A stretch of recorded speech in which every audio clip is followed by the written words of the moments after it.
Hello दोस्तों, स्वागत है आप सभी का एक और न्यू वीडियो में। दोस्तों, आज के इस वीडियो में 2025 का एक गेस्ट पेपर हमने खुद से निर्माण किया है, जो कि हमें जहां तक उम्मीद है कि इस पेपर से बहुत ज़्यादा प्रश्न जो हैं आपको मिल जाएंगे पेपर में। क्योंकि देखिए, एकदम पेपर के मॉडल से जैसे पेपर का मॉडल आता है सेम वैसे ही किया गया है। ठीक, देखिए अब पूरा नियम उयम हमने नहीं लिखा है क्योंकि हमको लिखने में टाइम लग गया था। तो 20 MCQ लिखे हैं। उसके बाद देखिए 20 MCQ के बाद पूरे बड़े बड़े प्रश्न भी हैं और पूरे इधर 8 नंबर वाले 6 नंबर वाले भी प्रश्न हैं। तो हम सिंपली आप लोगों को आज क्या करेंगे, इस पूरे पेपर को जो है सॉल्व कराएंगे। आप लोग देखिए एक काम कर सकते हैं, मेरे साथ साथ आप लोग कर सकते हैं। नहीं तो अगर आप लोग मेरे साथ नहीं कर रहे हैं तो आप लोग क्या करेंगे, इस वीडियो के नीचे आप लोग सिंपल बस कमेंट कर दीजिएगा कि हमें इसका PDF चाहिए। तो जो हम सॉल्व करेंगे उसका PDF आप लोगों को दे देंगे और PDF देने के बाद आप लोग व्हाट्सअप चैनल पर जुड़ जाइएगा, वहीं पर हम इसको सेंड कर देंगे। ठीक है ना। तो चलिए आइए अब हम स्टार्ट करते हैं। देखिए, और अगर कोई समस्या आती है, जैसे पूरा 1 शॉट पूरा PYQ सीरीज सब कुछ हमने बोर्ड पर बता चुका है। इसके बाद से अगर कोई समस्या आती है तो कमेंट में बता दीजिएगा।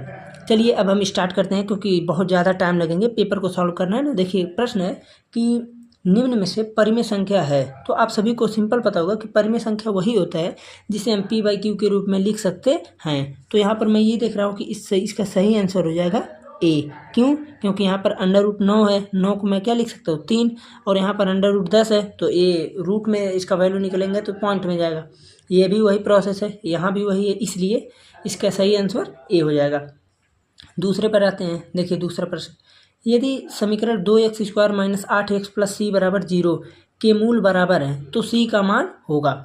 अब देखिए ऐसे प्रश्नों को करने के लिए आपको सिंपली क्या करना पड़ेगा, एक फार्मूला होता है d = b² - 4ac/2a। आप लोग पढ़े होंगे। तो जैसे फार्मूला क्या होता है, d = b² - 4ac, ये फार्मूला होता है। लेकिन जब कभी भी मूल बराबर होते हैं तो इसका मतलब ये होता है कि d जो है वैल्यू 0 है, यानी 0 = b² - 4ac। तो b² इधर आएगा तो b² = 4ac। अब b की वैल्यू कितनी है, आप कहेंगे -8, तो -8 का स्क्वायर = 4 इंटू a का वैल्यू कितना है 2 इंटू c। 8 का स्क्वायर हो जाएगा 64 और 4 दूनी 8 c। तो c की वैल्यू कितना आ गया 8। ठीक है ना। तो देखिए ऐसे ही प्रश्न मैंने कई वर्ष का पेपर को एनालिसिस किया, तो मैं ये देख रहा हूँ कि बहुत ही आसान है। मैं तो कुछ थोड़ा टफ भी ले लिया हूँ MCQ प्रश्न में। इक्का दुक्का MCQ ऐसे हैं जो आपको थोड़ा सा टफ लग सकते हैं। अब देखिए जैसे ये प्रश्न है, बहुपद इसके शून्यक होंगे, तो शून्यक भैया अब ये बताइए यहाँ पर क्या करना है। देखिए x² - 2x - 3। अब इसका खंड बनेगा 3 - 1 का, 3 - 1 x - 3। तो यहाँ से आ गया x² - 3x + x - 3। x को कॉमन लेंगे तो x - 3 + 1 x - 3। अब यहाँ से देखिए क्या हो जाएगा x + 1, और यहाँ से अनदर ब्रैकेट में आ गया x - 3। यहाँ से आया -1, यहाँ से आया 3। अभी देखिए आप लोग खुद पेपर को देख लेंगे कि 1 से 1.5 घंटे में आप पूरे पेपर को कर सकते हैं। तो -1 और 3, देखिए सी आंसर हो गया -1 और 3। ठीक, अब हम चलते हैं चौथे नंबर प्रश्न। देखिए ये प्रश्न जब भी आता है तो अधिकतम बच्चे गलत कर देते हैं। समस्या क्या होती है, जैसे देखिए ऐसे सवाल को 2 प्रकार से दे सकता है। पहला मॉडल एक होता है देखिए थेल्स प्रमेय, और एक होता है दूसरा समरूपता की कसौटी। ठीक है ना, 2 लगते हैं इसमें। अब दोनों प्रमेय में आप लोग एकदम आराम से अंतर समझ लीजिए कैसे लगेगा। कभी कभी थेल्स प्रमेय पर देगा, कभी कभी समरूपता पर देगा। तो यहाँ पर कौन सा लगेगा सुनिए। जैसे दिया क्या है चित्र में, त्रिभुज ABC, ठीक है आधार BC के समांतर रेखाखंड PQ खींचा गया है। ये तो ठीक है यहाँ तक। PQ रेशियो BC, यानी देखिए PQ रेशियो BC का अनुपात दिया है। अनुपात क्या है देखिए PQ रेशियो BC। अनुपात यहाँ पर क्या दिया, PQ रेशियो BC है 1:3। तो कह रहा कि AP और PB का अनुपात, देखिए हमको क्या चाहिए इसका अनुपात AP और PB। तो अगर इसका अनुपात चाहिए तो आप लोग क्या पढ़े हैं अभी तक आप लोग थेल्स पर में ये पढ़े हैं कि AP/PB AQ/QC, ये होता है थेल्स पर में। ओके, तब ये रेखा समांतर होती है। बट अगर कभी भी इसके बेस को सम्मिलित कर दिया जाए, बेस को, यानी ये आधार है ना त्रिभुज का, अगर इसको सम्मिलित कर लेते हैं तो मैं यहाँ से ये बोल सकता हूँ कि यहाँ पर लगेगा समरूपता। समरूपता क्यों? क्योंकि समरूपता का मतलब होता है कि जब हम इसमें लगाते हैं तो बड़ी भुजा अपान छोटी भुजा, समरूप तो होगा ही, तो बड़ी भुजा अपान छोटी भुजा। और उसके बाद देखिए फार्मूला इसका देख लीजिए, बड़ी भुजा अपान छोटी भुजा, छोटी भुजा। बहुत ही इम्पोर्टेंट प्रश्न है ये। जब मैं पढ़ता था 10 में तो ऐसे प्रश्नों में बहुत ज़्यादा समस्या होती थी, लेकिन चूँकि अब आप लोगों को ना हो तो बताना पड़ेगा ही।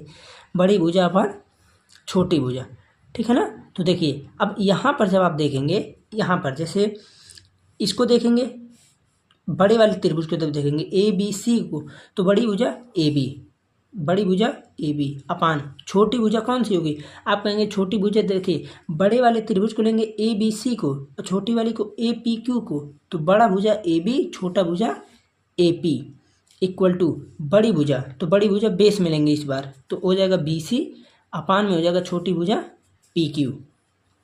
ओके, अब देखिए AB, हमको AB चाहिए ही नहीं भाई, हमको क्या चाहिए? AP और PB। तो AP और PB, अब AB को क्या लिख सकते हैं आप? AP plus PB, AP plus PB upon AP equal to BC upon में आ गया PQ। अब देखिए AP प्लस PB हमको कुछ नहीं पता है, यही तो निकालना है, upon AP equal to BC upon PQ कितना दिया है? आप कहेंगे BC का वैल्यू यहाँ से 3 आ जाएगा और PQ का 1 आ जाएगा, रेशियो है ना। तो रेशियो में वैसे भी अगर उल्टा कर दें तो 1:3 का 3:1 ही आएगा।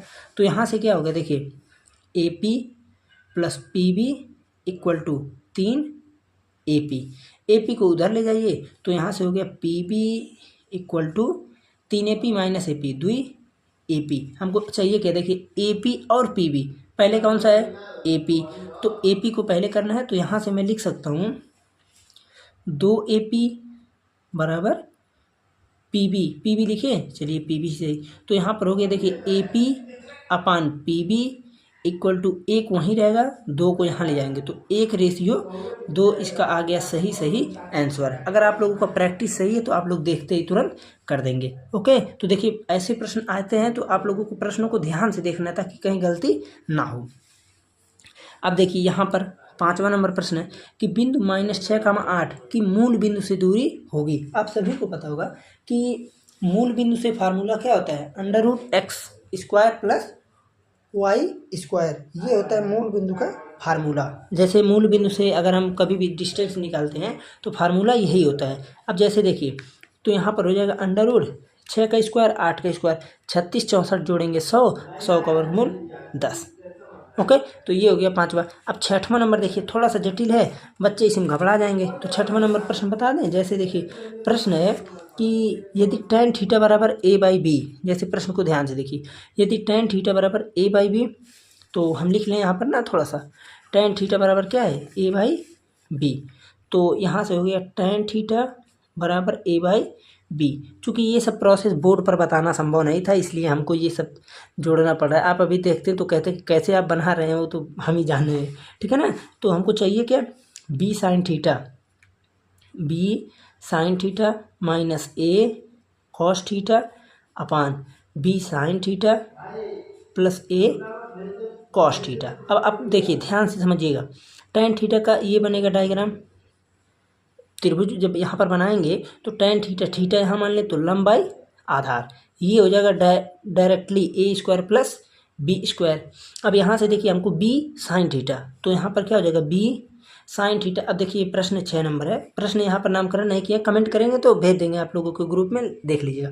b sin थीटा क्या होगा? आप कहेंगे लंब बटा कर्ण, तो यहाँ से हो गया a/√a² plus b² minus a cos theta b/, इतना b/a² प्लस b²। ओके, अपान। अब देखिए आपको तो देख कर ही पता चल गया होगा आंसर क्या आएगा, क्यों? नीचे का निकालें चाहे ना निकालें वैसे भी यही आएगा, सेम b साइन है cos है तो यही आएगा। अब लीजिए इतना आ गया, यहाँ से आ गया a/b/a² प्लस b²। ये पूरा कटने के बाद 0 बटा कुछ भी आप लिख दे तो वो हमेशा 0 ही होता है। तो इस प्रकार से इसका आंसर हो जाएगा 6 नंबर का 0, ठीक है ना। वैसे भी देखिए अगर किसी भी सब्जेक्ट का और लिखने उखने का जो भी प्रोसेस होगा पूरा बढ़िया समझाएंगे आप लोगों को, ऐसे ही थोड़ा व्यवस्था करेंगे, बोर्ड पर इस टाइम बताना अच्छा नहीं है। अगला प्रश्न देखिए, एक किसान खेत में कार्य कर रहा है, ठीक है, कोई भी किसान कार्य कर रहा है, किसी समय किसान की परछाई उसकी ऊंचाई के बराबर है। देखिए इसमें जो प्रश्न बनते हैं इसमें थोड़ा सा एक कॉम्प्लिकेटेड क्या बनता है, जैसे कितने नंबर प्रश्न है, 7 नंबर। मान लीजिए कह रहा है कि एक कोई किसान है, अब आदमी तो बनाएंगे नहीं, मान लीजिए किसी समय उसका परछाई ऐसे बना कि परछाई यहाँ गया, अगर उसकी हाइट h है तो परछाई भी h है, हमको थीटा निकालना है कि सूर्य का उन्नयन कोण कितना है, तो आप डायरेक्टली लिखेंगे tan theta equal to H by H 1, तो थीटा बराबर 45 अंश। अब आप लोग ध्यान से समझिए, इसमें प्रश्न में 3 प्रश्न बनता है। पहला, दोनों की सेम हो जाए। दूसरा, कह देगा कि ऊंचाई जो है वो आधार से करीब 3 गुनी है, यानी अब आधार तो बोलेगा नहीं, कह देगा कि परछाई की करीब 3 गुनी है, परछाई की 1 बटा करीब 3 गुनी है, तो 60 अंश, 30 अंश, 45 अंश, यही 3 क्वेश्चन बनते हैं, तीनों का आंसर यही है। आपको ध्यान से ये समझना है कब रूट में 3 गुना बोला है, कब 1 कड़ी में 3 गुना बोला है, ठीक है ना। देखिए इसका सही आंसर हो जाएगा 45 अंश। ओके, अब यहाँ पर देखिए 9 सेक स्क्वायर है माइनस 9 tan स्क्वायर है, तो 9 को जब कॉमन लेंगे तो sec square minus tan square equal to 1, 9। किसी वृत्त पर बाएं बिंदु से अधिकतम कितनी स्पर्श रेखाएं खींची जा सकती हैं।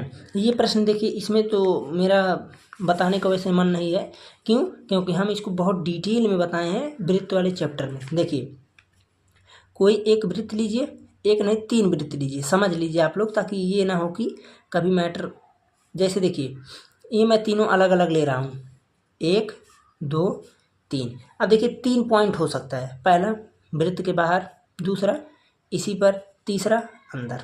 अब आप लोग ध्यान से समझिए, हमको वृत्त पर क्या खींचना है, स्पर्श रेखा, तो इस बिंदु से स्पर्श रेखा कितना खींच सकते हैं आप, ज़्यादा से ज़्यादा 2, तीसरा करेंगे तो कहीं काट देगा, स्पर्श रेखा यानी स्पर्श करते हुए जाए। इस पॉइंट पर सिर्फ 1, इस पॉइंट पे नहीं खींच सकते, क्यों, क्योंकि ये तो जीवा हो गया। स्पर्श, अब ये आप कहीं ले सकते हैं, स्पर्श रेखा का मतलब ये होता है कि जहाँ 2 पॉइंट पर काटती है वो दोनों पॉइंट सेम हो जाए, सही मायने में तो ये देखा जाता है। जैसे यहाँ पर काट रही है, अभी दोनों पॉइंट ये दोनों सेम करते तो ऐसे काटेगी, तो इसलिए इसका सही आंसर हो जाएगा कि किसी वृत्त के बाएं बिंदु से उस पर अधिकतम 2 स्पर्श रेखा खींची जा सकती हैं। इनफाइनाइट मत मारिएगा, 0 मत मारिएगा, नहीं तो हो जाएगा सब काम गड़बड़। ओके, देखिए 9 नंबर तक प्रश्न तक हो गया, पूरा बढ़िया से सब कुछ प्रश्न लिखे हैं, आप लोग घबराइए मत।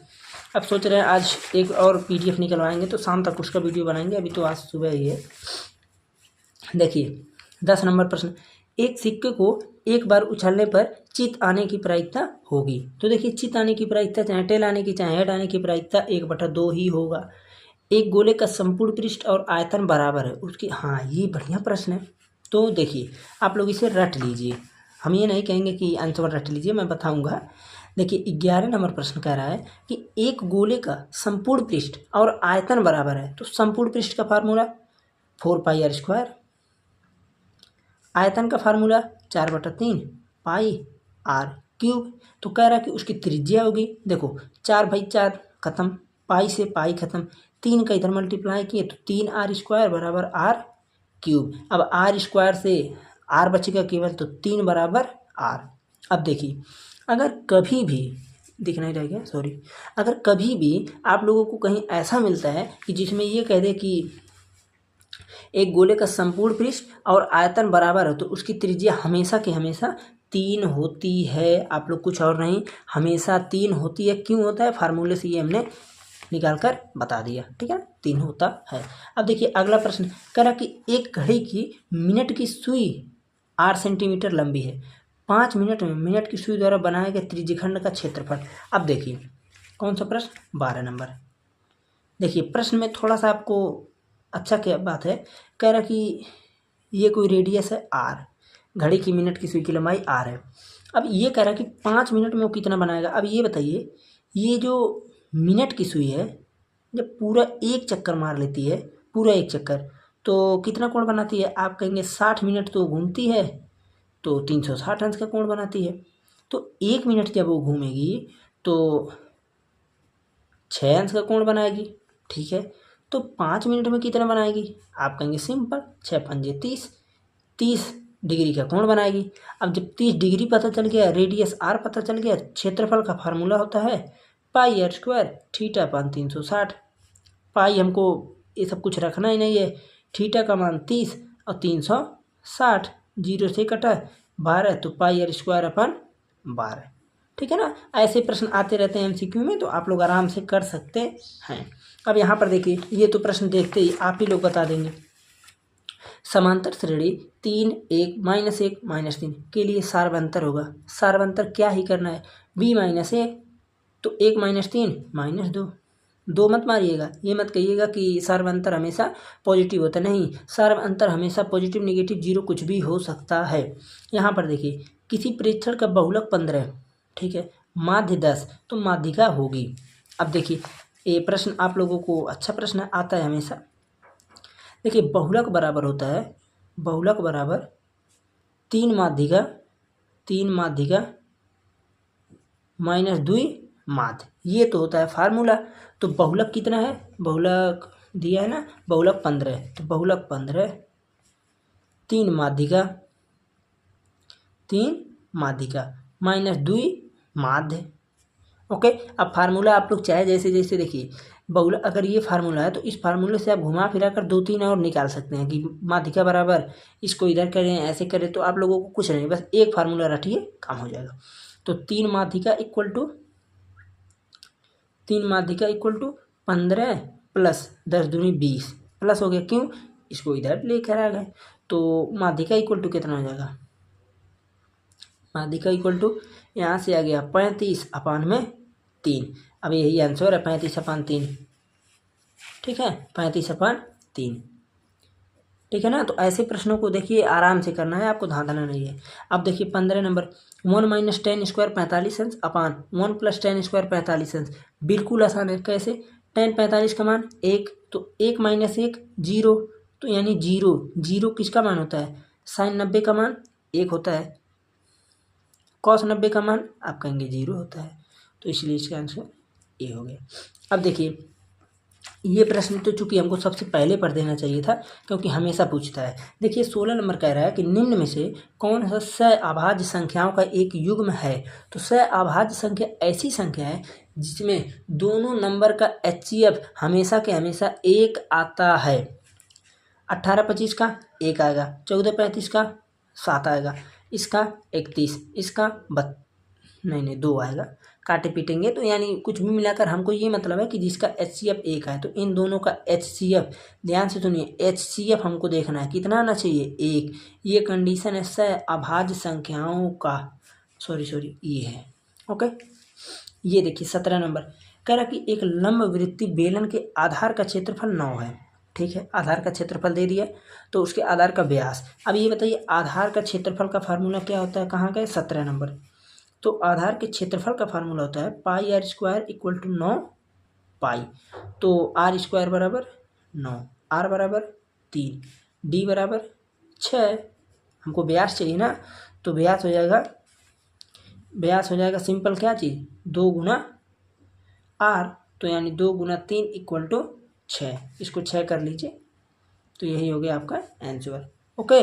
तो ये देखिए 18 नंबर प्रश्न क्या कह रहा है कि चित्र में एक कोई वृत्त है, नहीं दिख रहा है ना, आप देखिएगा, ये कोई वृत्त है, वृत्त पर ओ दिया सेंटर, बाह्य बिंदु से स्पर्श रेखा खींची गई है, तो एंगल PTQ हमको यही एंगल बताना है।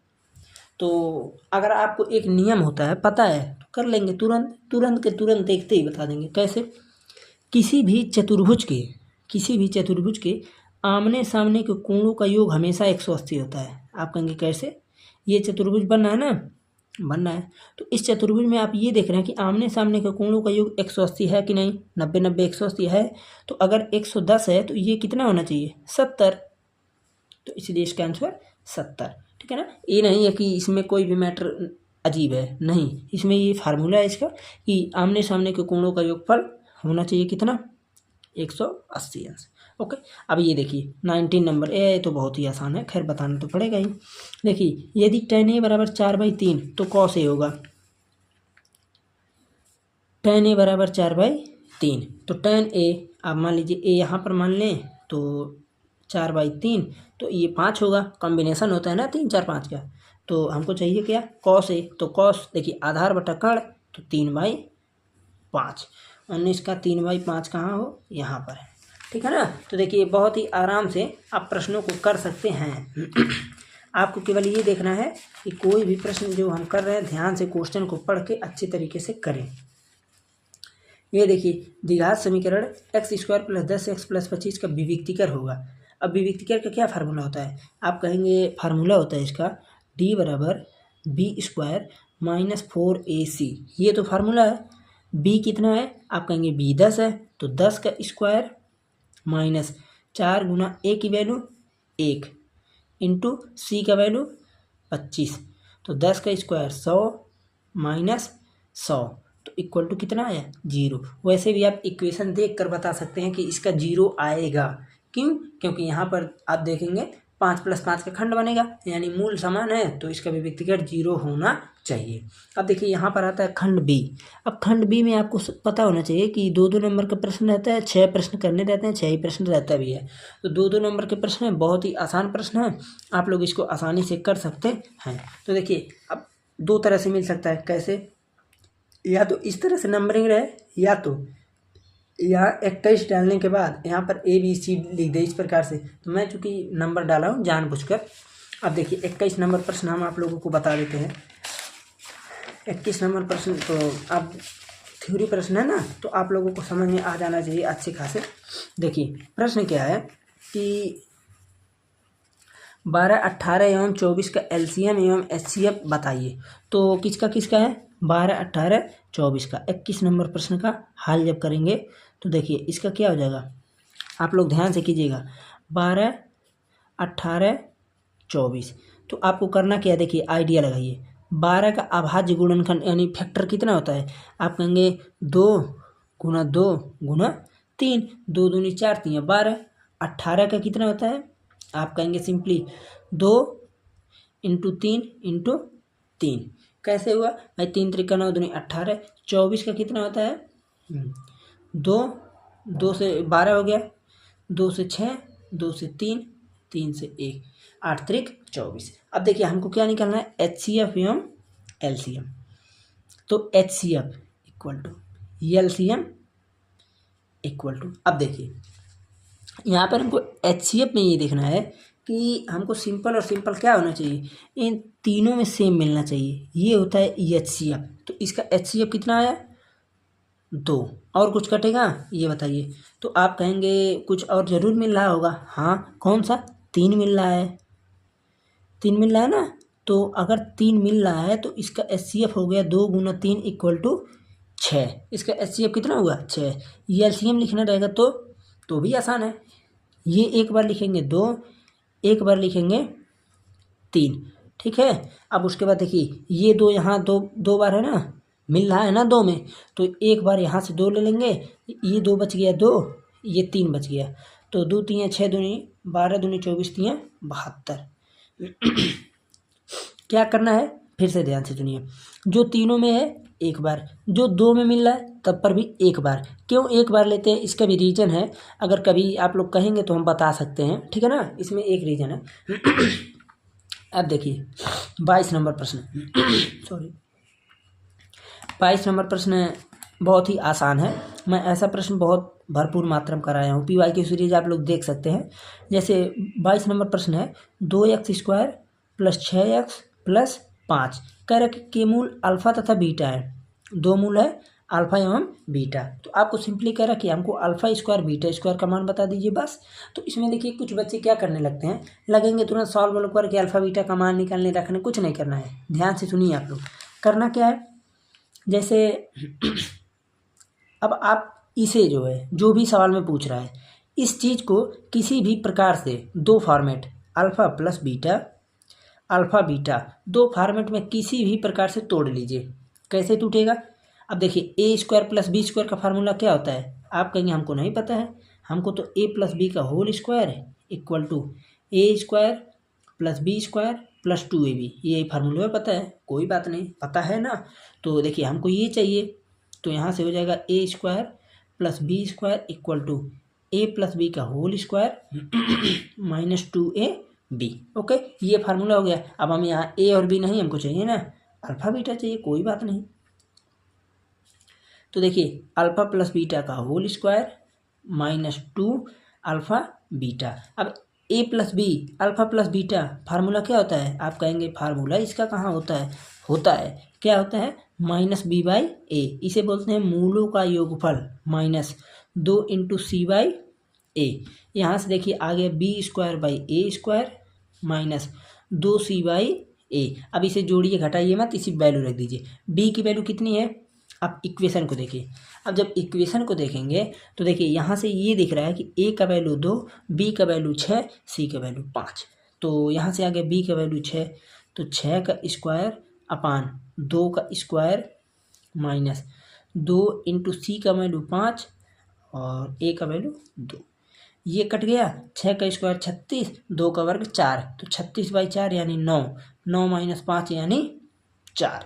तो ऐसे में देखिए आपको ध्यान से सुनना है मैं जो बोल रहा हूँ। अब इसमें कभी कभी यहाँ पर हम जानबूझ के अल्फा स्क्वायर बीटा स्क्वायर रखे थे, क्यों? क्योंकि 2 ही नंबर का प्रश्न है। कभी कभी alpha cube plus beta cube, alpha plus beta का होल स्क्वायर। देखिए ध्यान दीजिएगा, अल्फा माइनस बीटा नहीं होगा कभी, क्यों? क्योंकि मूलों का योगफल होता है, मूलों का घटाने का कोई फार्मूला नहीं है, तो कन्फ्यूजन नहीं होने का, नहीं तो आप लोग कहें कि ये क्या हो गया। ठीक है, अब देखिए 23 नंबर प्रश्न, बता दें, ये भी बताना तो पड़ेगा ही। 23 नंबर प्रश्न देखिए, 23 नंबर प्रश्न कह रहा है कि दर्शाइए कि 3 प्लस करीब 2 अपरिमेय संख्या है। हमको लिखना पड़ेगा, लेकिन थोड़ा सा हम यहाँ पर कोशिश करेंगे कि आपको बोल देंगे, आप लोग लिख लीजिएगा। जैसे देखिए 3 प्लस करीब 2 ये है। आप पहले क्या मानेंगे? माना, अब हम लिखेंगे तो बहुत ज़्यादा टाइम लग जाएगा। माना 3 प्लस करीब 2 एक परिमेय संख्या है, एक परिमेय संख्या है। ओके, तो अब देखिए आप लोग इसके आगे क्या लिखेंगे? ये मान लिए ना, माना कड़ी में 3 प्लस 2 एक परिमेय संख्या है। अब एक चीज़ और आपको पता होगा कि किसी भी परिमेय संख्या को पी बाई क्यू के रूप में डिनोट कर सकते हैं। अगर पी बाई क्यू के रूप में लिख सकते हैं तो ये चीज़ आपको लिखना पड़ेगा कि परिमेय संख्या को पी बाई क्यू के रूप में डिनोट कर सकते हैं।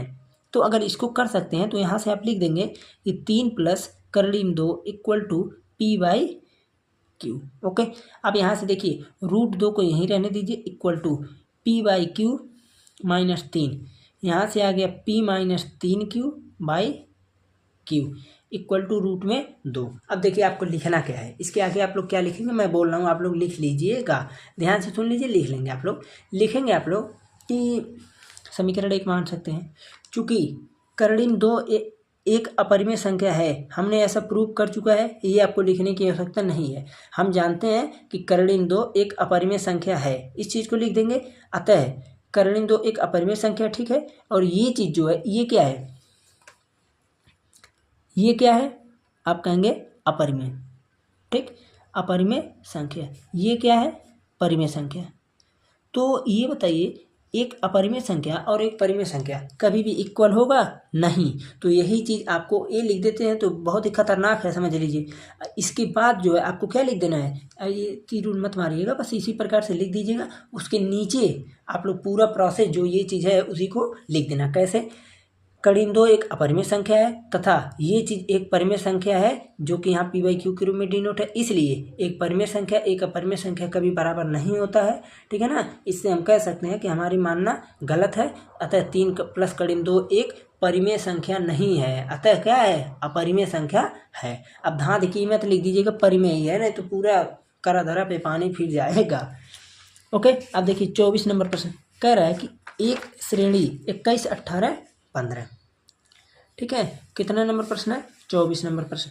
सिंपल कह रहा है कि कोई एक श्रेणी है, ओके, 21, 18, 15 का कौन सा पद -81 है? 21, 18, 15 है, तो 21, 18, 15 का कौन सा पद -81 है?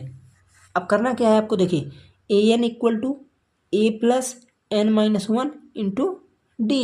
तो an की वैल्यू -81, हमको यही खोजना है। a की वैल्यू 21, n-1, d की वैल्यू -3 आएगा। ध्यान दीजिएगा, क्यों?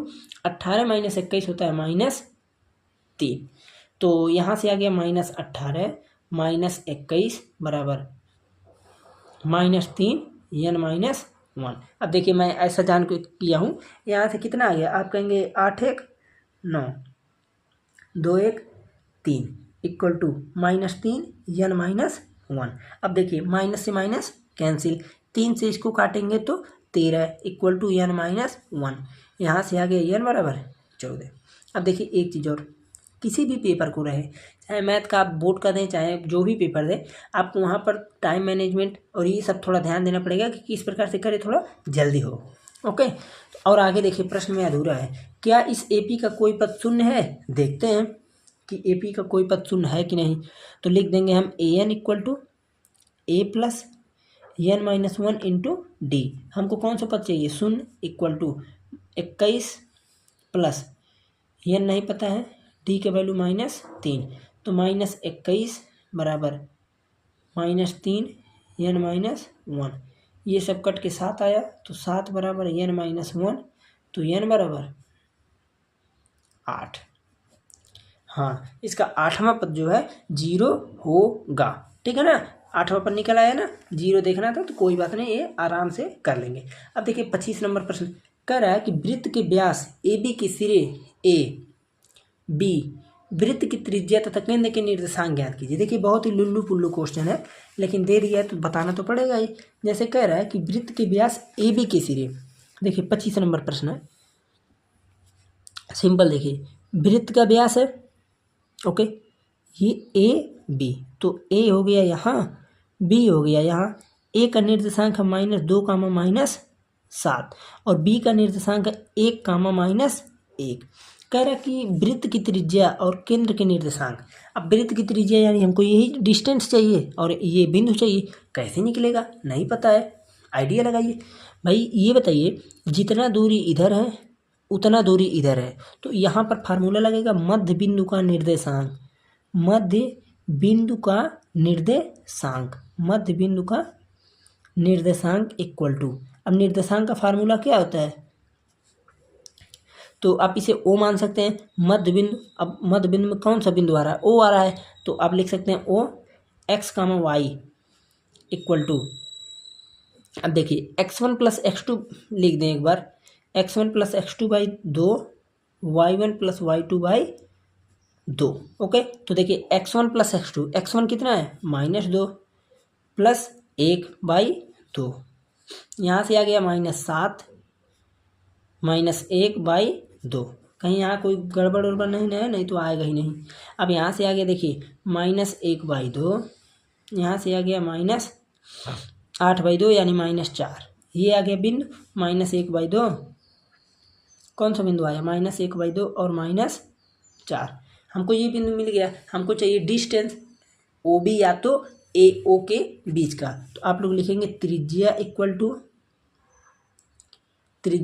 To under root. देखिए ये फार्मूला क्या लगेगा, x2 - x1 का whole square plus y2 - y1 का होल स्क्वायर, तो x2 - x1, तो 1 -1/2, तो हो जाएगा 1 + 1/2 का होल स्क्वायर प्लस -1 -4। तो अब ध्यान दीजिए -1 -4, तो -1 + 4, तो यहाँ से कितना बचेगा 3 का स्क्वायर। अब यहाँ से क्या हो गया, देखिए आप लोग पेपर में भी थोड़ा साफ लिखिएगा ताकि ये लगे हाँ बढ़िया लिखे हैं, नहीं तो गड़बड़ हो जाएगा। 2 1 कम 2 1 3, तो 3/2, तो 3 का स्क्वायर 9/4 प्लस 3 का स्क्वायर 9।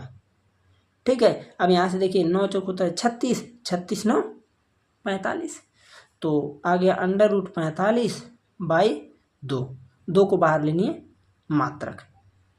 ठीक है ना, इस प्रकार से आप कोई भी प्रश्न रहे आराम से कर सकते हैं। इसका PDF आप लोग घबराइए नहीं, कमेंट कीजिएगा। देखिए काम क्या है, कमेंट कर दीजिएगा वीडियो के नीचे कि व्हाट्सएप पर सेंड कर दीजिए, व्हाट्सएप पे जाकर जुड़ जाइएगा। 25 हो गया। 26 नंबर देखिए क्या प्रश्न है, कह रहा कि बहुलक ज्ञात कीजिए। बहुलक ज्ञात करना है ना, तो इसको तो हम इसी में बता सकते हैं। देखिए बहुलक का फार्मूला होता है, बहुलक इक्वल टू, देखिए गलत हो रहा है ना, बहुलक इक्वल टू F1 अब देखिए एक चीज़ पहले हम आपको ये बता दें, उसके बाद हम बताते हैं। देखिए यहाँ पर जो है बहुलक का देखिए फार्मूले में पहले आप लोग एक चीज़ समझिए, ऐसे कॉलम बनाकर दे सकता है या तो इस प्रकार से कॉलम बनाकर दे सकता है। तो बहुलक का देखिए हम इसको बहुलक को हम नहीं बताने वाले, छोड़िए फार्मूले वार्मूले को, ठीक है ना। आप लोग इसे बहुलक को जो है कमेंट करके हमको आंसर इसका ज़रूर बताइएगा। बहुलक का आंसर हमको कमेंट में चाहिए। क्यों कह रहे हैं, कहें इसकी माध्यमाधिका बहुलक ये बहुत ही आसान है, आपको इसे गलत नहीं करना है ताकि इसी बारे आप लोग प्रैक्टिस करेंगे, ठीक है ना, नहीं तो आप लोग गलत कर देंगे। इसका formula L1 plus F1 minus F0 upon 2 F1 minus F0 upon into H है। फार्मूला हम बता दे रहे हैं, ठीक है ना। आप लोग करके कमेंट में जरूर बताइएगा। अब देखिए 27 नंबर प्रश्न। 27 नंबर प्रश्न क्या कह रहा है, ये जब मैं ऑफलाइन पढ़ाता था तो बहुत बोलता था प्रश्न। कह रहा है कि 2 अंकों की संख्या के अंकों का योग 7 है। जैसे 2 अंक कोई भी है, अंकों का योग 7 है। यदि इनके क्रम उलट दिए जाए तो प्राप्त संख्या पहली संख्या से 27 अधिक हो जाती है। संख्या ज्ञात कीजिए। देखिए कह रहा है कि 2 अंकों की संख्या के अंकों का योग 7 है, तो 7 ही है ना। हाँ, तो यानी पहली संख्या देखिए हो गया यक्स, लिख दें एक बार। 27 नंबर प्रश्न है, पहली संख्या एक्स, पहली संख्या एक्स। तो अगर पहली एक्स है तो दूसरी आप लोग सिंपल वाई मानिए। अभी हम थोड़ा सा आपको एक चीज़ और बताना है, दूसरी संख्या यहाँ से हो गई वाई। अब पहले कंडीशन के अनुसार हो जाएगा सिंपल एक्स प्लस वाई बराबर 7। अब देखिए आप ये समझिए पहले 2 अंकों की संख्या क्या होती है। तो देखिए आप यहाँ लिखेंगे कि 2 अंकों की संख्या इक्वल टू 2 अंकों की संख्या। तो आप लोग इसे जान लीजिए कि 2 अंकों की समय हमेशा होती है 10x प्लस वाई। तो देखिए यहाँ पर वही प्रश्न में बोला है कि 2 अंकों की संख्या के अंकों का योग।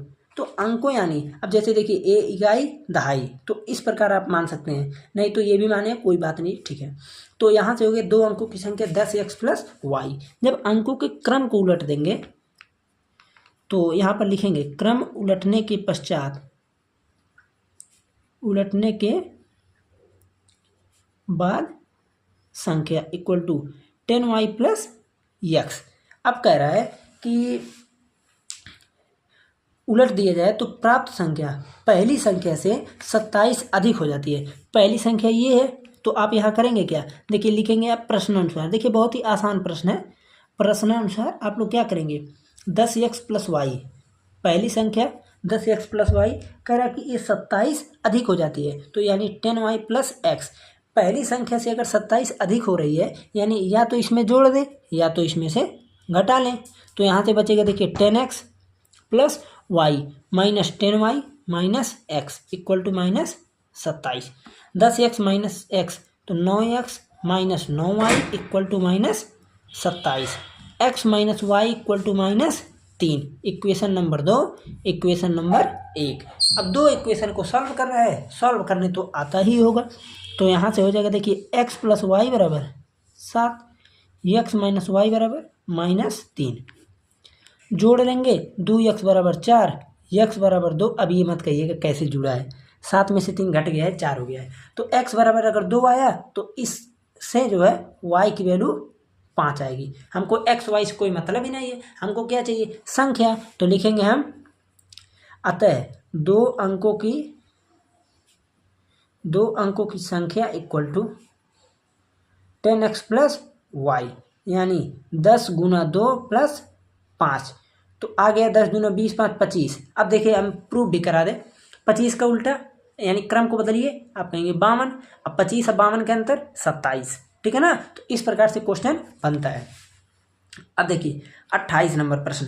28 नंबर प्रश्न हमको बताने का तो मन नहीं है, मैं करा चुका हूँ, लेकिन देखते हैं अभी। देखिए 28 नंबर प्रश्न जो कह रहा है ये जान लीजिए एकदम फिक्स है। 4 नंबर या तो 6 नंबर, ये सब 4 नंबर के प्रश्न है, या तो 6 नंबर में भी आ सकता है। प्रश्न क्या कह रहा है कि सिद्ध कीजिए कि किसी वृत्त पर बाह्य बिंदु से खींची गई स्पर्श रेखाओं की लंबाई समान होती है। तो मैं आपको एक चीज़ बता देता हूँ, आप लोग कर लेंगे उसके बाद से। जैसे देखिए 28 नंबर प्रश्न ना, ठीक है बताते हैं। आपको करना क्या है, सिंपल एक वृत्त बनाना है, सिद्ध कीजिए कि बाह्य बिंदु से खींची गई स्पर्श रेखाओं की लंबाई बराबर होती है। तो मान लीजिए यहाँ पर ये है, ये यहाँ अब क्या करना है, ओ ए बी, बाहर कोई बिंदु सी था, ठीक है। तो अब देखिए आपको करना क्या है, सबसे पहले दिया है, दिया है लिखूंगा हम नहीं, हम इसको केवल बताएंगे। दिया है, उसके बाद दिया है के बाद आप क्या लिखेंगे जो चीज़ प्रूव करना है, यानी सिद्ध करना है, सिद्ध करना है। अब घबराइए नहीं, हम बता रहे हैं कि क्या लिखना है, सब बता रहे हैं। और यहाँ पर आप लिखेंगे प्रमाण, हम सब बता रहे हैं। देखिए दिया है में आप क्या लिखेंगे कि दिया है केंद्र O वाले एक वृत्त जिससे बाह्य स्थित बिंदु C से दो स्पर्श रेखाओं जहाँ खींची गई हैं जो A तथा B को क्रमशः क्या करती हैं, स्पर्श करती हैं, ठीक है ना। क्या लिखेंगे फिर से सुनिए केंद्र O वाले एक वृत्त जो या फिर जिस पर बाह्य बिंदु C से दो स्पर्श रेखाएं खींची गई हैं, ठीक है। सिद्ध क्या करना है, सिंपल, AC बराबर BC, AC बराबर BC, हमको ये प्रूव करना है, AC बराबर BC। अब देखिए एक चीज़ और आप लोग जानते हैं कि अगर कभी भी कोई चीज़ हमको प्रूव करना है कि बराबर हैं, तो बराबर के लिए आप क्या करते हैं, आप खुद बताइए। आप कहेंगे बराबर के लिए हम सर्वांगसम प्रूव करते हैं। अगर हमको समानुपाती चाहिए तो हम क्या प्रूव करेंगे, समानुपाती के लिए जो आप लोग पढ़ते हैं समरूपता, उसको प्रूव करते हैं। लेकिन बराबर चाहिए तो हम जाहिर सी बात है सर्वांगसम को लगाएंगे। अब देखिए प्रमाण में आप क्या करेंगे, अगर मैं यहाँ से इसको ऐसे मिला दूँ, देखिए ध्यान दीजिएगा, अगर मैं इसको ऐसे मिला दिया यानी O से C को मिलाया, अब ये मिला दिए ना, तो अब इसके बाद आपका प्रोसेस देखिए हो गया ये। अब देखिए हमको अगर सर्वांग समता प्रूव करनी है तो हमको क्या चाहिए, कोई सा भी देखते हैं कौन कौन सा जो होता है, कौन सा नियम लगता है। तो ये बताइए यहाँ पर आपको क्या दिख रहा है, आप कहेंगे सिंपल। अगर मान लीजिए मैं ये देखूँ यहाँ पर हमको क्या है, ये भुजा देखिए ये क्या है, आप कहेंगे उभयनिष्ठ है, तो यानी OC इक्वल टू OC क्या चीज़ है, उभयनिष्ठ साइड है, उभयनिष्ठ दोनों में कॉमन है, तो इसलिए ये क्या है, उभयनिष्ठ में आ गया। उसके बाद देखिए OA और OB ये दोनों का लेंथ कैसा है, OA और OB का लेंथ क्या है, समान है। क्यों, क्योंकि दोनों त्रिज्या हैं। इतना हो गया। A और B दोनों इक्वल हैं, A और B इक्वल है, क्यों, क्योंकि 90 डिग्री है। तो यहाँ पर आप सिंपली RHS एक होता है पर में RHS से, ठीक है ना। ये पर में सिंपली क्या होता है, जैसे ये होता ऐसे ही है जो हम लोग पढ़ते हैं पर में वही, बट अगर कहीं स्पेशली किसी में 90 डिग्री बन जाता है यानी राइट एंगल ट्रायंगल बन जाता है, तो वहाँ से हम उसमें लगा देते हैं RHS से, ठीक है ना। तो हम यहाँ से कह देंगे कि त्रिभुज OAC सर्वांगसम है किसके, त्रिभुज OBC के। अगर ये सर्वांगसम हो गया तो हम अब डायरेक्टली लिख सकते हैं कि AC बराबर है BC, क्यों, CPCT, ठीक है ना। तो ये आपको आना चाहिए। तो सिंपली हमने यहाँ पर क्या किया है, बहुत ही आसान काम था। ये जो पिछली बार आया था 24 में, ठीक है ना। अगर पेपर को कराएंगे किसी और पेपर को तो उसमें दिया रहेगा ज़रूर। तो सिंपली क्या था, देखिए आपको दिया है में क्या छापना है, केंद्र O वाले वृत्त जिसकी त्रिज्या नहीं, जिस पर बाह्य बिंदु C से दो स्पर्श रेखाएं खींची गई हैं। सिद्ध जो करना है उसको लिख देंगे प्रमाण में, अगर इसको मिलाएंगे नहीं तो कुछ आगे बढ़ेगा ही नहीं, ठीक है ना। ये था ये। अब देखिए 29 नंबर प्रश्न, 29 नंबर प्रश्न को बता दें, चलिए देखते हैं, माध्य बताना पड़ेगा। अब देखिए वर्ग दिया है तो आप वर्ग लिख लीजिए पहले। वर्ग क्या है, 0 से 10, 10 से 20, 20 से 30, 30 से 40, 40 से 50। बारंबारता क्या है, बारंबारता सिंपल देखिए 4, 6, 8, 10, 12, ये बारंबारता दी है।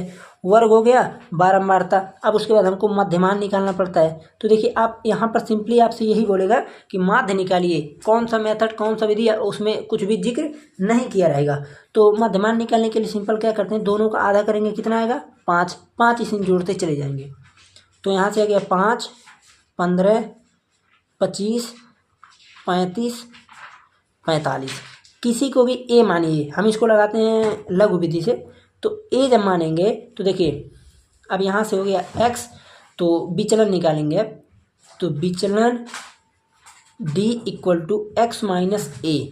तो 5 minus 25 minus 20, 15 minus 25 minus 10, 25 minus 25 0, 35 minus 25 10, 45 minus 25 20।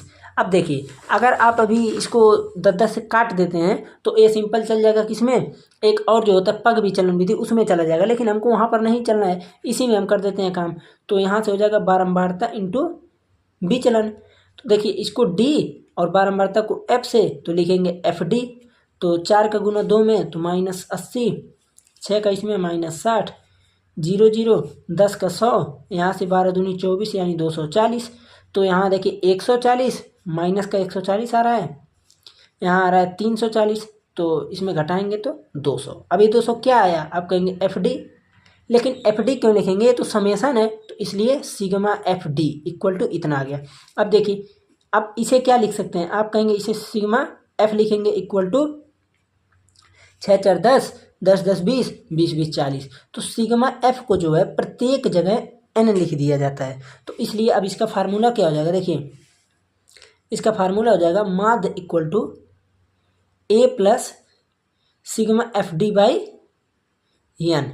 अब देखिए एन की जगह क्या लिख सकते हैं आप, सिग्मा एफ यानी समेसन एफ का। तो ए कितना है 25 प्लस सिग्मा एफ 200 अपान एन का मान 40। तो देखिए ये तो बहुत ही आसान था, 5 बार में कट गया, 25 5 30 आंसर आ गया।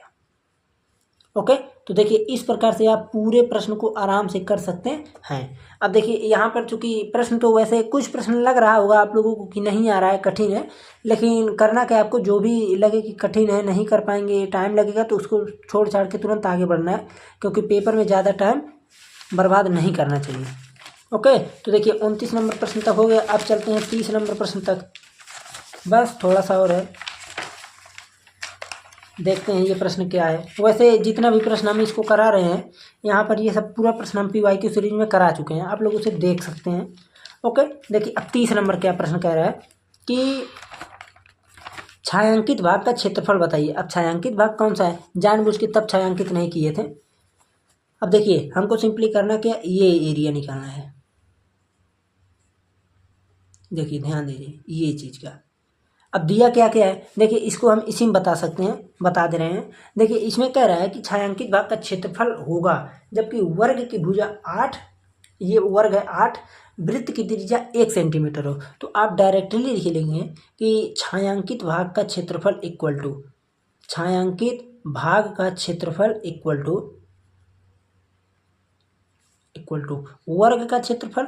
क्यों, अभी बताते हैं। वर्ग का क्षेत्रफल माइनस, अब देखिए ध्यान दीजिए ये पूरा क्या था वर्ग, ये पूरा मेरे पास है, हमको चाहिए क्या, इसी को घटा दें मिल जाएगा। तो एक वृत्त यहाँ किया, अब देखिए 1/4 ए बना। अब जैसे कोई अगर वृत्त है हम काट दें ऐसे तो कितना चतुर्थांश बना, आप कहेंगे 4, तो चारों चतुर्थांश को एक एक यहाँ से हटा लिया गया, तो यानी पूरा एक क्या हटा, एक सर्किल। तो एक सर्किल यहाँ से, एक सर्किल यहाँ से, यानी वृत्त, तो लिख देंगे आप 2 वृत्त का क्षेत्रफल। ठीक है ना, तो ऐसा प्रश्न होता बहुत ही आसान है, आपको करना क्या, थोड़ा सा आपको आइडिया लगाना है, उसके बाद हो जाएगा। अब देखिए वर्ग का क्षेत्रफल क्या होता है, आप कहेंगे भुजा स्क्वायर माइनस वृत्त का पाई आर स्क्वायर। ए की वैल्यू कितनी है, ए की वैल्यू 8 है, तो 8 का स्क्वायर माइनस 2 इंटू पाई का मान, पाई आर स्क्वायर यानी 1 का स्क्वायर। तो यहाँ से आ गया देखिए 8 का स्क्वायर 64 माइनस 2 पाई। अब आप लोग अच्छा रख देते हैं 64 माइनस 2 इंटू 3.14, तो यहाँ से आ गया 64 माइनस 6.28। अब घटाने के बाद जो भी आएगा सेंटीमीटर स्क्वायर। ठीक है ना, तो इस प्रकार से आप लोग इसको कर सकते हैं, जो भी प्रश्न रहेगा घुमा फिरा कर कितने रहे कर ले जाएंगे आराम से। ओके, तो अब 31 नंबर प्रश्न देख लेते हैं। प्रूव वाला है तो बताना तो पड़ेगा ही। 31 नंबर प्रश्न कह रहा है कि देखिए सिद्ध कीजिए cos A upon 1 minus tan A। इस सवाल को हम बता चुके हैं बोर्ड पर, minus sine square A upon cos A minus sine A equal to cos A plus sine A. अब देखिए एक थोड़ा हम काम करते हैं। अब मैं आप लोगों को सिंपली यही बताया हूँ कि अगर कहीं भी आपको ये देखिए कि हम किसी भी प्रकार से साइन कास में ले जा सकते हैं तो उसे तोड़ के हम पहले क्या करेंगे, साइन और कॉस में ले जाने की कोशिश करेंगे। तो यहाँ से क्या हो जाएगा देखिए, तो LHS को जब लेंगे तो कॉस ए अपान, अब यहाँ पर हो जाएगा देखिए 1 माइनस tan a का फार्मूला क्या होता है, आप कहेंगे sign A upon cos A, ये फार्मूला है, minus sine square A upon cos A minus sign ए, तो ये तो ऐसे ही रहेगा cos A minus sign A. Okay, तो देखिए इतना हो गया। अब क्या करेंगे, कॉस ए को वहीं रहने दीजिए, cos A upon cos A यहाँ आ जाएगा तो हो जाएगा कॉस ए माइनस साइन ए अपान में क्या है कॉस ए। अब ये कॉस ए से कॉस ए काटिएगा नहीं, ऊपर जाएगा, minus sine square A upon cos A minus sign A. अब क्या होगा, कॉस को ले चलते हैं ऊपर, तो जैसे ही कॉस ऊपर जाएगा तो यहाँ से हो गया जाएगा कॉस स्क्वायर ए माइनस साइन स्क्वायर ए। अब देखिए चूँकि दोनों जगह सेम है, दोनों जगह हर सेम है कि नहीं, देखिए कॉस ए माइनस साइन है, कॉस ए माइनस साइन है, तो इसलिए डायरेक्टली हमने इसको घटा दिया, कॉस से मल्टीप्लाई किया, यहाँ पर मल्टीप्लाई करने के बाद डायरेक्टली घटा दिया। क्यों, क्योंकि दोनों का हर समान है। यहाँ से हो गया cos A minus sign A. अब एक चीज़ और जानते होंगे, ए स्क्वायर माइनस बी स्क्वायर का फार्मूला, तो यहाँ से फार्मूला जैसे ही पुट करेंगे तो हो जाएगा कॉस ए प्लस नहीं माइनस साइन ए। अब चाहे जो फार्मूला लगाइए, कॉस ए प्लस साइन ए, ये होता है फार्मूला। कौन सा फार्मूला, ए स्क्वायर माइनस बी स्क्वायर का, तो कॉस ए पर होल स्क्वायर। अब इसे एक रूप में थोड़ा सा और लिख सकते हैं, कॉस ए का स्क्वायर माइनस साइन ए का square upon cos A minus sign A. Okay, तो यहाँ से आ गया कॉस ए माइनस साइन ए। वैसे भी जो प्रूव करने वाला रहता है आप लोगों का बहुत ही आसान है, क्योंकि 10 में उतना कठिन प्रूव करने वाला नहीं है, जो भी है एकदम सिंपल फार्मूला। देखिए ज़्यादा से ज़्यादा फार्मूला आपको जो लगे हैं, देखिए अब यहाँ पर कौन सा फार्मूला लगा है, सिर्फ और सिर्फ tan का एक फार्मूला लगा है, tan का फार्मूला, और एक फार्मूला लगा है ए स्क्वायर माइनस बी स्क्वायर का यहाँ पर, यानी इसके अलावा कोई फार्मूला इसमें नहीं लगा है। लेकिन हमको मेथड समझ में आना चाहिए कि कहाँ से हम अप्रोच क्या करें। सिंपल देखिए हम tan को बदला है, उसके बाद पूरा प्रोसेस सेम आते हुए आया है, ठीक है ना। तो बस इसी प्रकार से कर सकते हैं। अब देखिए बड़े प्रश्न पे आते हैं, तो बड़े प्रश्नों में सिंपल देखिए दो प्रकार से दे सकता है। पहला ये कह सकता है कि 6 नंबर के, देखिए यहाँ पर 3 प्रश्न आते हैं, या तो 6 नंबर के तीनों प्रश्न को दे दिया जाएगा, या तो क्या करेगा 3 नंबर में दे देगा, हो सकता है, या तो 6 नंबर का देकर अथवा में 6 नंबर देगा। ओके, तो यहाँ पर चूंकि अथवा में 6 नंबर का है, तो देखिए पहला प्रश्न क्या है, पहला ये प्रश्न को मैं बता चुका हूँ लेकिन यहाँ पर बताना तो पड़ेगा ही। तो देखिए प्रश्न है 32 नंबर प्रश्न।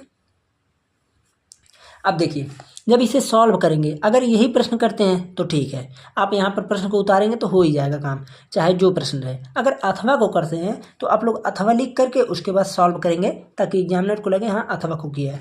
तो यहाँ पर देखिए 2x x माइनस 3, प्रश्न क्या है, 2x अपान x minus 3 plus 1/2x plus 3, okay, plus 3x plus 9 अपान में आ गया x माइनस 3 और 2x प्लस 3 इक्वल टू आ गया 0। हमको यहाँ पर इसको मूलों की प्रकृति प्रकृति सब पूछा था, तो हम केवल यहाँ पर मूल निकालेंगे, पहले मूल निकलेगा तो सब हो जाएगा। तो देखिए अब करना क्या है, सबसे पहले लीजिए इसका एलसीएम। तो इसके एलसीएम में क्या आएगा, देखिए x माइनस 3 2x प्लस 3, बस इतना ही आएगा। क्यों, क्योंकि देखिए यहाँ पर ये तो ठीक ही है, यहाँ पर जो नहीं है, जैसे मान लीजिए इसके साथ ये तो है लेकिन ये नहीं है तो ये उतार दिए, यहाँ पर ये है ये नहीं था तो इसको उतार दिए, पूरे का एलसीएम यही आता है। एलसीएम में करते क्या है, जो रिपीटेड रहता है एक ही बार तो लिखते हैं, तो यहाँ से इसलिए इसका एलसीएम आ गया इतना। ओके, तो अब देखिए करेंगे क्या, x माइनस 3 यहाँ पर ये है, तो इससे जब इसमें डिवाइड करेंगे तो क्या बचेगा, यही ना बचेगा। तो अगर ये चीज़ बच रहा है तो इसका मल्टीप्लाई हम करते हैं इसमें, तो यहाँ से आ जाएगा देखिए 2x इंटू 2x प्लस 3। तो अकॉर्डिंग टू दिस तो यहाँ पर सेम इसी प्रकार से हो जाएगा। देखिए 2x + 3, अब यहाँ पर 2x + 3 2x + 3 कट गया, x - 3 बचा, तो यहाँ पर हो जाएगा सिंपल x - 3, ये 2 नहीं रहेगा। ओके, प्लस अब यहाँ पर ये सेम है ख़त्म, तो 3x + 9 = 0 आ गया। अब क्या करना है, 2x का अब मल्टीप्लाई करते हैं, तो 2x का मल्टीप्लाई इसमें करेंगे। देखिए तो यहाँ से कितना आएगा, 2x² प्लस 3 दूनी 6x plus x - 3 plus 3x + 9 अपान में आ गया। मल्टीप्लाई इसको भी करना पड़ेगा तभी तो खंड बनेगा। वो ऐसे मल्टीप्लाई करे चाहे ना करे, क्यों, क्योंकि ये अगर बराबर 0 है तो यानी ये यहाँ पर 0 में मल्टीप्लाई हुआ तो ये पूरा हो गया 0 और ये लाइन कट जाएगा। ओके, तो यहाँ से अब क्या आ गया, 2x², अब देखिए 6x 1 7 3 10x plus 10x plus 6 बराबर 0।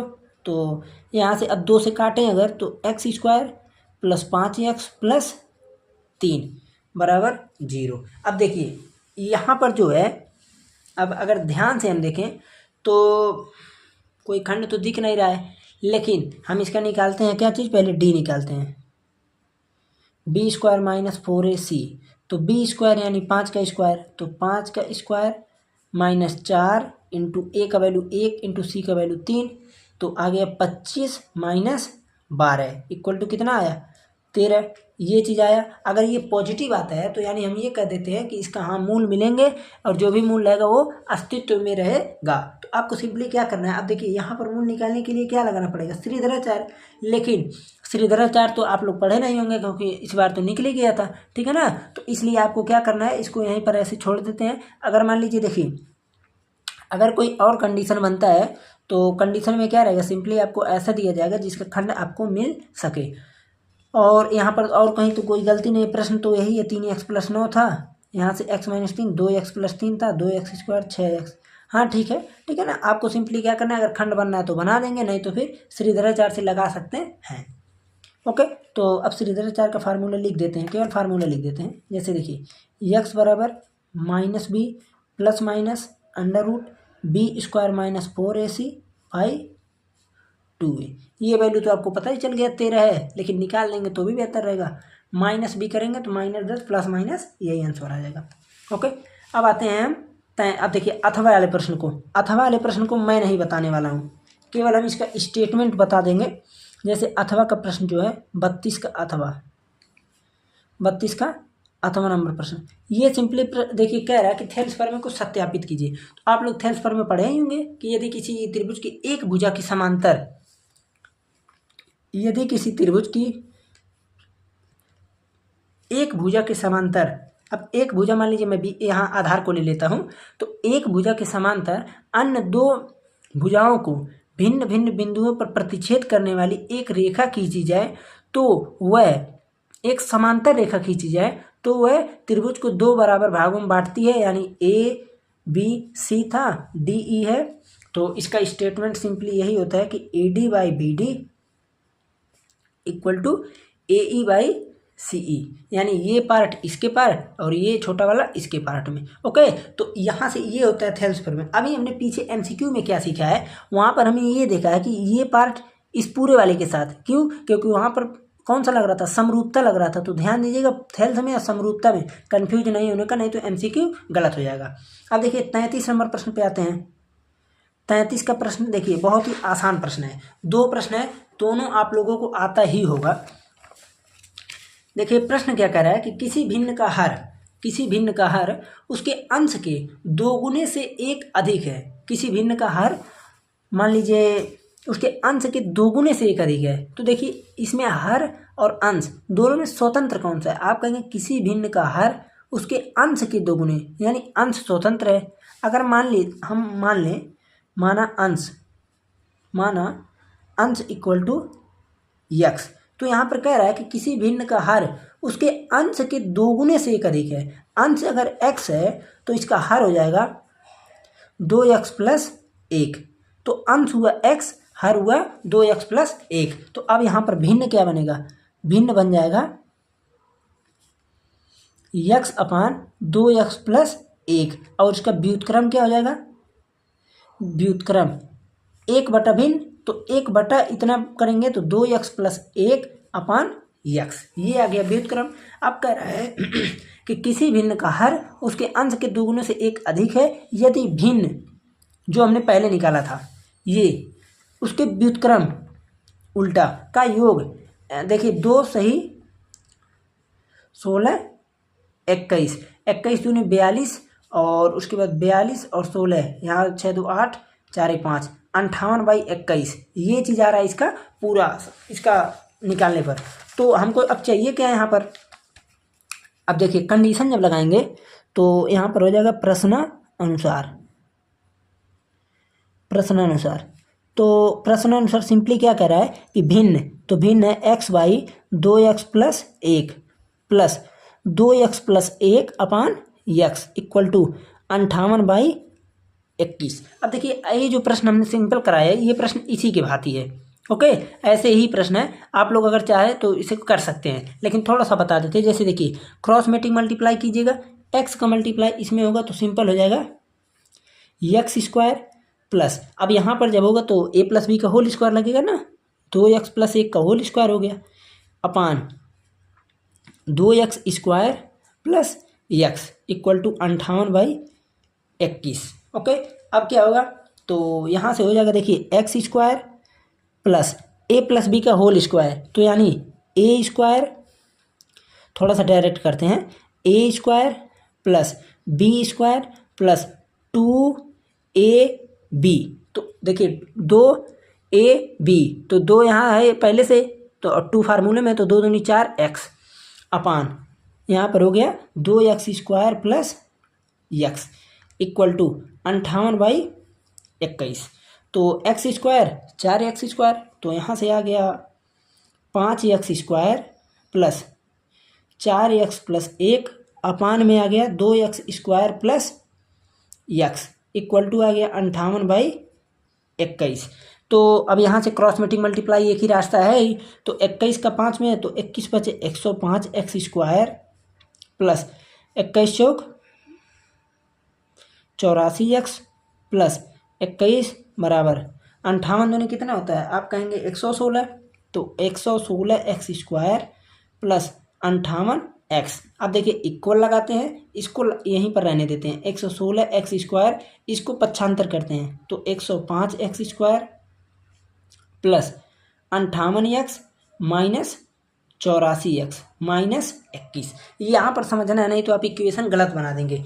तो अब यहाँ से क्या हो जाएगा, देखिए 116 में से 105 घटाएंगे तो 11x²। अब यहाँ पर 84 में से जब 58 घटाएंगे तो आप कहेंगे 84 है, तो 14 में से 8 गया तो बचेगा 6, और 7 में से 5 गया तो बचेगा 2, माइनस 26x और माइनस 21।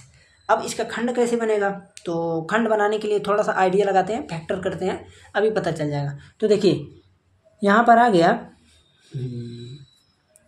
पहले इसका हम क्या करते हैं, इसमें इसका मल्टीप्लाई करते हैं, तो इसका मल्टीप्लाई करेंगे तो इस प्रकार से आएगा, फैक्टर करेंगे तो इसको करेंगे 3 गुना 7, यही बन रहा है। तो 11 3 33 माइनस 7, देखते हैं 33 माइनस 7 का बनता है कि नहीं, तो बन तो रहा है। ओके, तो यहाँ पर आप लिख देंगे 11x² minus 33 minus 7 x minus 21। तो यहाँ से आ गया देखिए 11x² minus 33x plus 7x minus 21। तो अब कॉमन में क्या लेंगे, 11x कॉमन लेंगे तो x माइनस 3 प्लस 7 को कॉमन लेंगे तो x माइनस 3। यहाँ से x माइनस 3 दो जगह है तो x माइनस 3 को भी एक बार कॉमन लेंगे तो x माइनस 3, तो बचेगा 11x प्लस 7। अब यहाँ पर यहाँ से तो ख़त्म है बवाल, नेगेटिव में आ रहा है, तो यहाँ से x बराबर कितना आया 3। हमको चाहिए क्या, प्रश्न में हमको क्या पूछा था कि भिन्न ज्ञात करना था। तो अगर x की वैल्यू 3 आया है तो ये बताइए भिन्न कितना हो जाएगा, आप कहेंगे 3/3 दूनी 6 1 7, तो 3/7। आंसर यहीं मत लिखिएगा, नीचे लिखिएगा, नहीं तो एग्जाम में पहले ही गएगा इसका आंसर ये आ गया है, ठीक है ना। तो ये हो गया 33 नंबर प्रश्न। अब इसके अथवा वाले प्रश्न को देख लेते हैं। तो देखिए इसका जो अथवा वाला प्रश्न है 33 नंबर का, 33 का अथवा प्रश्न है, 33 नंबर का अथवा प्रश्न। तो देखिए ये प्रश्न क्या कह रहा है, ये त्रिकोणमिति के अनुप्रयोग से प्रश्न है। त्रिकोणमिति के अनुप्रयोग से भी अच्छे खासे प्रश्न आते हैं। कह रहा है कि एक मकान के आधार से x मीटर चलने पर उसके शीर्ष का उन्नयन कोण 60 अंश है। देखिए थोड़ा सा आप लोग दिमाग लगाइएगा, इस ऐसे प्रश्न जो हैं आप लोग ऐसे प्रश्न में तुरंत इसको बनाते चलिएगा। कैसे? कह रहा है कि एक मकान के आधार से, मान लीजिए मकान है, एक मकान के आधार से x मीटर चलने पर उसके शीर्ष का उन्नयन कोण 60 अंश है। कोण कितना है? 60 अंश। उसके बाद कह रहा है कि उसके आगे 20 मीटर चलने पर उसके शीर्ष का उन्नयन कोण 30 अंश है। तो कह रहा है सिंपली आपको इसको h बताना है। देखिए अब करना क्या है, तो यहाँ से आ गया A B C D। अब आप लिखेंगे क्या? अब देखिए हाइट तो पहले ही हो गया, अगर ग्राफ बना देते हैं तो एक काम हो जाएगा, लेकिन नहीं तो मानना तो फिर भी पड़ेगा ही। माना ऊंचाई h है। ओके, तो अब देखिए कंडीशन क्या होगा, त्रिभुज ABC में, तो अगर त्रिभुज ABC में देखेंगे तो यहाँ पर देखिए थीटा यहाँ है, तो लिखेंगे हम कौन सा चीज़ लग सकता है। देखिए अधिकतम से अधिकतम लंब दिया है, आधार दिया है, तो tan ही लगेगा। तो tan 60 अंश equal to h by x। तो tan 60 अंश का मान √3 equal to h by x। अब देखिए ये यहाँ पर हो गया। अब दूसरा हम निकालते हैं कि त्रिभुज ABD में, अब गलती से आप त्रिभुज ACD मत लगा दीजिएगा। क्यों? ACD लगाएंगे तो 90 अंश नहीं बनना है, तो ये सब फेल हो जाएगा तुरंत त्रिकोणमिति। तो ABD जब लगाएंगे तो यहाँ से हो जाएगा, देखिए tan 30 degree equal to h तो वही है अपान x प्लस 20। ओके, तो अब यहाँ से देखिए tan 30 अंश का मान 1/3 equal to h by x plus 20। अब हमको आपको एक चीज़ समझाना था, पहले मल्टीप्लाई कर लें x प्लस 20, समीकरण 2। अब देखिए हमको क्या पूछा गया है, हाइट। तो हाइट अगर निकालना है तो x को हमको गायब करना पड़ेगा। तो यहाँ से आप लिखेंगे x बराबर h बाई √3। अब इसे आप समीकरण 1 मानेंगे, तो समीकरण 1 से वैल्यू उठाकर इसमें पुट करेंगे। तो जैसे ही पुट करेंगे क्या हो जाएगा, देखिए √3h बराबर x की वैल्यू है h बाई √3 प्लस 20। ओके, 3 का मल्टीप्लाई यहाँ पर होगा तो 3h ही होगा। क्यों? क्योंकि अंडर रूट है, इक्वल टू h प्लस 20 √3। तो 3h को इधर ले आए तो 2h इक्वल टू 20 √3। तो यहाँ से h की वैल्यू आ गया 10√3 मीटर। अब देखिए 2 क्वेश्चन पूछ सकता है, h भी पूछ लेगा x भी पूछ लेगा। तो x का वैल्यू 10 करण 3 आया, तो x का कितना आएगा? आप कहेंगे सिर्फ 10 आएगा। क्यों? यहाँ पर पुट कीजिए, 10 करण 3 पुट करेंगे तो करण 3 खत्म, 10 बचेगा, तो x की वैल्यू 10 आ जाएगा। अब देखिए 33 नंबर तक हो गया। अब हमको देखना है 34 नंबर प्रश्न को। 34 नंबर प्रश्न तो कि ऐसे प्रश्न है ना, त्रिभुज वाला तो आना ही आना है, आप लोगों को पता ही होगा। ये बहुत ही आसान प्रश्न होते हैं। देखिए क्या कह रहा है कि आकृति में यदि PQ समांतर है RS, इसका क्या मतलब है कि PQ समांतर किसके है? RS के। PQ समांतर RS कह रहा है कि सिद्ध कीजिए कि त्रिभुज POQ, ओके, SOR, हमको ये इसमें प्रूव करना है कि यहाँ पर जो है POQ ये त्रिभुज नंबर 1 और त्रिभुज नंबर 2 कौन से त्रिभुज हैं? समरूप त्रिभुज। ये तो देखने से ही लग रहा है कि बहुत ही आसान है।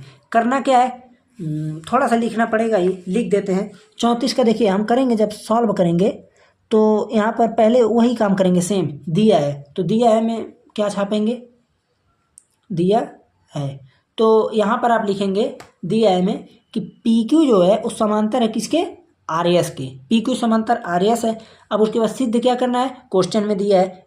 अब हम अगर उपपत्ति में चलें, यानी हम एक तरह से बोल सकते हैं, हाँ उपपत्ति में अगर चलें तो वहाँ से सिंपल मैं ये देख रहा हूँ कि अगर PQ समांतर RS है, ठीक है ना, 2 लाइन ड्रॉप करते हैं, कौन कौन सा सिद्ध क्या करना है, उसके बाद उपपत्ति वाला। तो वहाँ से मैं ये देख रहा हूँ कि सिंपल अगर ये समांतर है तो डायरेक्टली हम कह सकते हैं कि angle P equal to angle S। क्यों? एकांतर अंतः कोण, आप लोग पढ़े होंगे, एकांतर अंतः कोण। ओके, यहाँ से ये चीज़ हो गया, एंगल P एंगल S के बराबर, तो एंगल Q बराबर एंगल R भी तो होगा। क्यों? एकांतर अंतःकोण। जैसे देखिए यहाँ से जब हम इसको इस प्रकार से ऐसे ले जाएं तो ऐसे बनेगा, तो ये कोण बराबर होगा। सेम कंडीशन यहाँ से ऐसे ऐसे, तो ये कोण बराबर होगा, दोनों कोण बराबर हो गए। ओके, तो ये भी कोण तो बराबर है। क्यों? शीर्षाभिमुख कोण से। अगर शीर्षाभिमुख कोण से कोण O बराबर कोण O है, तो शीर्षाभिमुख कोण से, तो ये बताइए हमको अब यहाँ बताने की आवश्यकता नहीं है कि इसके आगे का कंडीशन क्या लगेगा। आप लोग तुरंत कहेंगे कि यहाँ पर इसके आगे अब डायरेक्टली लगेगा कि त्रिभुज जो प्रूव करना था कौन सा है, POQ त्रिभुज, POQ समरूप त्रिभुज ROS। कैसे हो गया समरूप? तो आप कहेंगे कि सिंपल AAA समरूपता की कसौटी से, समरूपता की कसौटी। ओके, तो देखिए प्रश्न तो बहुत ही आसान था, बस आप लोगों को थोड़ा सा केवल समझना था क्या बन रहा है, सब कुछ उसी में दिया था, अलग से कुछ नहीं किया। त्रिभुज में तो यही फायदा है। अब देखिए 34 नंबर प्रश्न बहुत ही आसान प्रश्न है, इसको हम बताने वाले नहीं हैं। देखिए कह रहा है अथवा प्रश्न है, चित्र में ABC और AMP दो समकोण त्रिभुज हैं। तो ये बताइए अगर दो समकोण त्रिभुज है जिनके कोण B और M क्या दे रहा है, समकोण है, तो कह रहा है कि सिद्ध कीजिए कि ABC यानी ABC, ओके, ABC और त्रिभुज AMP क्या आपको प्रूव करना है कि समरूप है। तो करना क्या है, देखिए जो दिया है उसको लिख लेंगे, जो सिद्ध करना है उसको छाप लेंगे यहाँ पर। अब उसके बाद डायरेक्टली लिखेंगे कोण B और कोण M 90 डिग्री है, तो कोण B और कोण M क्या चीज़ है, आप कहेंगे 90 डिग्री यानी लंब है। तो ये तो हो गया एक कंडीशन। दूसरे का कंडीशन क्या है, देखिए ABC, ध्यान से सुनिए, ABC इस त्रिभुज में, ओके, AMP इस त्रिभुज में, दोनों त्रिभुज में कोण A आ रहा है कि नहीं, आप कहेंगे बिल्कुल। तो कोण A इक्वल टू कोण A, ये क्या चीज़ है, आप कहेंगे उभयनिष्ठ कोण है, उभयनिष्ठ कोण। ओके, तो इसलिए ये हो गया। और एक कोण भी कोण M के बराबर था। हाँ, तो देखिए दो कोण मिल गया, और आप लोग पढ़े हैं कि अगर दो कोण बराबर तो तीसरा होगा ही होगा। तो AAA जो होता है, इसी को थोड़ा मॉडिफाई रूप में हम ये कहते हैं कि AA समरूपता की कसौटी से ये प्रूव हो गया। तो देखिए प्रूव वाला प्रश्न बहुत ही आसान होता है, आपको करना क्या है, बस सिंपली प्रूव करने आना चाहिए। सिंपल, बहुत ही आसान होता है, ठीक है ना। इसके बाद देखिए अब ये होता है यहीं पर ख़त्म। इस तरह से देखिए अगर हम देखें तो अभी तो 1 घंटा 12 मिनट, यानी अगर हमको समझाना ना रहा होता तो मान के चलिए 45 से 50 मिनट में आराम से हो जाता। तो आप लोग जो है आराम से पेपर को बहुत ही कम समय में कर सकते हैं। अब ये नहीं है कि केवल वैसे ही बताते गए, लिखे भी हैं पूरा, ठीक है ना। तो आप लोग सिंपली कमेंट कर दीजिएगा, तो इसका हम PDF व्हाट्सएप ग्रुप में सेंड कर देंगे, वहाँ से आप लोग इसको देख सकते हैं, ठीक। और अगर किसी और मान लीजिए एक आध पेपर का और सलूशन चाहते हैं तो आप लोग कमेंट में बताइएगा। वैसे भी एक आध दो पेपर सोच रहे हैं कि अभी और थोड़ा आप लोगों को बता दें, ठीक है ना। गेस्ट पेपर थोड़ा अच्छा रहेगा, प्रीवियस ईयर पेपर को भी सलूशन दे देंगे, ठीक है ना। तो इस लेक्चर में केवल यहीं तक चलते हैं, मिलते हैं फिर अगले लेक्चर में। अगर कोई भी समस्या है तो कमेंट में ज़रूर बताइए।